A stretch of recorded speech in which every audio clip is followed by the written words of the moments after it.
Oi, gente, aqui é a professora Loredana Moura e hoje nós vamos ver um pouquinho sobre estequiometria, como a gente pode montar a regra de 3 e uma questãozinha sobre casos gerais. Vamos lá? Então, gente, para começar uma questão de estequiometria, é importante você conferir se a equação está balanceada. No Enem, muitas vezes, a equação já vem com balanceamento correto, mas você precisa fazer essa conferência porque pode haver algum problema ou não está corretamente balanceada, e aí você vai ter que fazer esses ajustes para não perder a questão.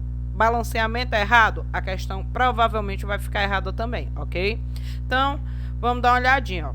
A equação química utilizada em estequiometria deve estar equilibrada para que se possa ter a proporção entre número de mol de reagentes e produtos, ou seja, a proporção certa.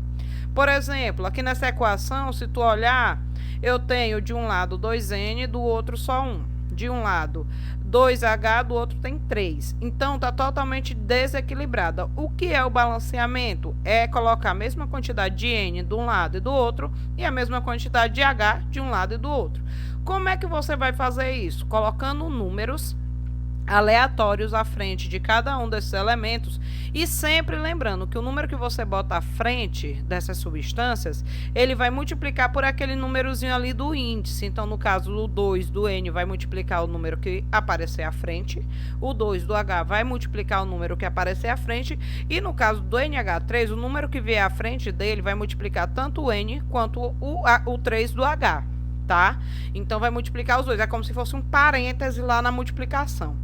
Aí, pessoal, fazendo o passo a passo aqui, você pegaria basicamente o quê? Um dos dois, equilibraria, sobraria o outro, e aí você faria o equilíbrio depois. Bom, para equilibrar essa reação aqui, você ficaria com esse resultado, ó. Coloquei 1 no N2, aí como do outro lado só tinha um N, eu botei 2 na frente. Então, ficou 2 de cada lado. Aí, quando eu botei no NH3 o 2, o H também ganhou esse 2. Então, 2 vezes 3 lá dá 6. Então, no H2 que sobrou, eu coloquei 3, porque 3 vezes 2 também dá 6. E aí, eu equilibrei, ficou 2N de cada lado, 6H de cada lado. E a proporção vai ficar da seguinte forma, que todo 1 mol de N2 reage com 3 mol de H2 e produz 2 mol de NH3. Essa proporção é válida para essa reação em quaisquer das variáveis, certo? Sempre vai ter que seguir essa proporção. Vamos ver quais são as variáveis. A primeira que a gente vê é a massa molar. A massa molar é medida em grama por mol e aí essa unidade já te dá uma noção do que vai ser a relação aí. Vai ser a quantidade de grama, que vai ter sempre em 1 mol da substância. Então, você tendo, por exemplo, a água, se você pegar lá na tabela periódica a massa do H, que é 1, a massa do O, que é 16. Ah, Loredana, eu não tenho a massa do O e do H da tabela periódica. Tu não tem, mas a questão vai te dar. E muitas vezes, na prova do Enem, falando aqui especificamente, eles já dão essa massa calculada na questão, num parênteses lá com os dados, tá? No caso da UES, aqui no Ceará, a estadual, eles dão uma tabela periódica, assim, uma miniatura com os elementos que você vai precisar, e aí lá vão ter as massas para calcular essa massa molar. Aí você pega para o H, como eu tenho 2 Hs e cada um vale 1 de massa, então no total são 2. No O só tem um O na água, cada O vale 16, então dá no total 16. Sendo assim, a massa molar da água dá igual a 18. O que isso quer dizer? Que todo 1 mol de água tem 18 gramas de massa, ok? Próxima variável é o volume. Bom, o volume molar, ele é dado a partir de gases, tá? Volume influencia o comportamento de gases. E você pode determinar o volume ocupado por 1 mol dentro de quaisquer condições de temperatura e pressão. E para isso você vai fazer um cálculo. Mas se você tiver uma condição fixa, que é o que a gente chama de CNTP, condições normais de temperatura e pressão, aí você vai ter que o valor do volume ocupado por 1 mol de qualquer gás vai ser sempre igual a 22,4 litros. Professora, eu tenho uma questão dessa, mas eu não tenho essa CNTP. Então você vai ter que utilizar a equação de Clapeyron, que é o PV igual a nRT, para poder fazer esse cálculo e determinar o teu volume, onde o P é a pressão, tem que vir em ATM, o V, volume, a resposta, no caso que você teria, é dada em litro, o N é o número de mol que você tem que pegar na própria questão como informação, quantos mols tem daquele gás.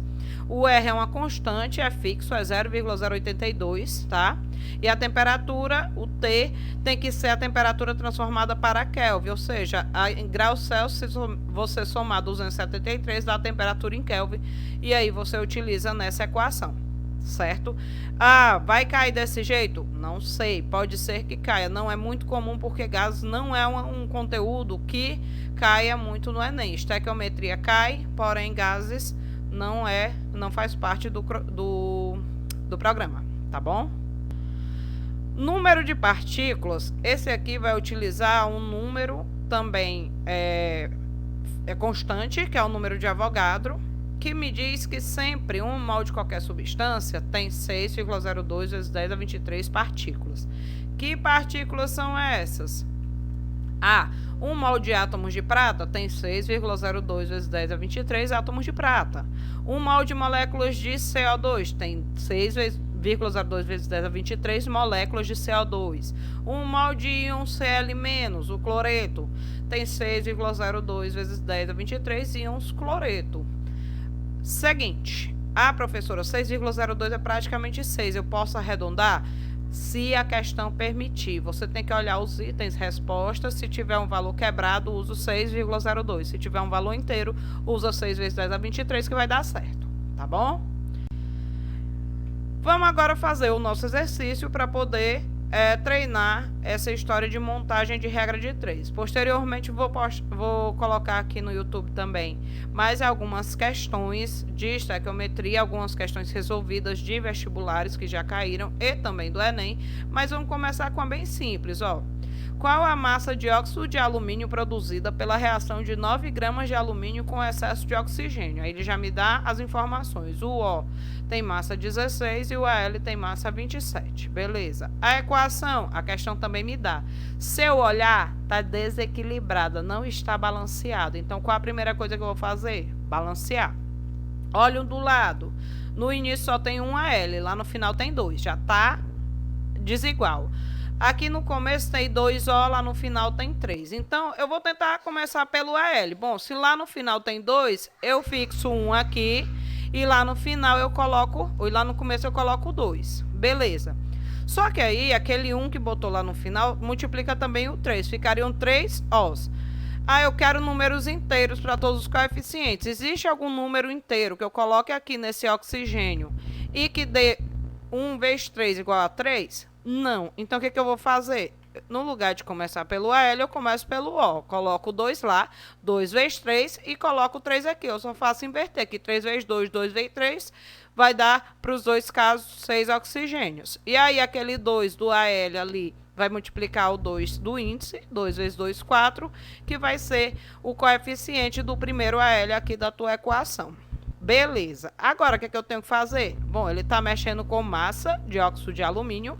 Quem é óxido de alumínio? É oxigênio com alumínio. É o último ali.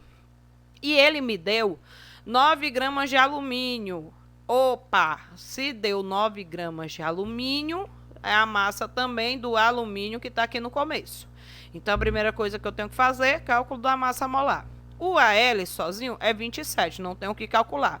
Mas o Al2O3 eu vou colocar ali, ó. Al tem 2, cada um é 27, dá no total 54. Para o O, tem 3 na fórmula, cada um vale 16, então dá no total de 48. Se eu somar os dois, dá 102 gramas por mol, quer dizer que cada 1 mol dessa substância tem 102 gramas. Aí eu vou começar a montar a regra de 3. Observe que a massa molar ela é proporcional a 1 mol. Só que do Al tem quantos mols ali? 4. Então, é 4 vezes a massa do Al, ou seja, 4 vezes 27.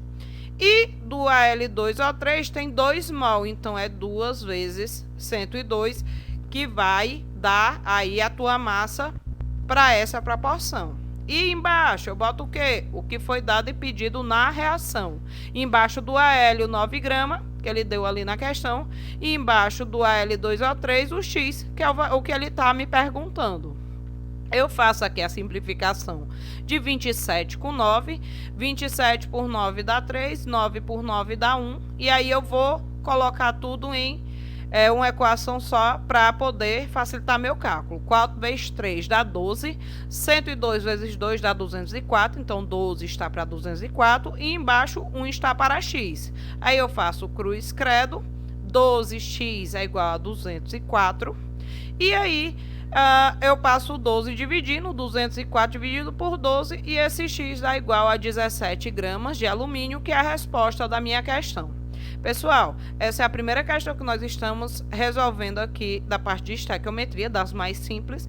Posteriormente, como já falei, mando mais questões, mas por hoje é só isso. Espero que vocês tenham entendido. Qualquer coisa, entre em contato aí pelos comentários, tá? Eu responderei a todos e espero que vocês tenham gostado. Beijo, beijo e tchau!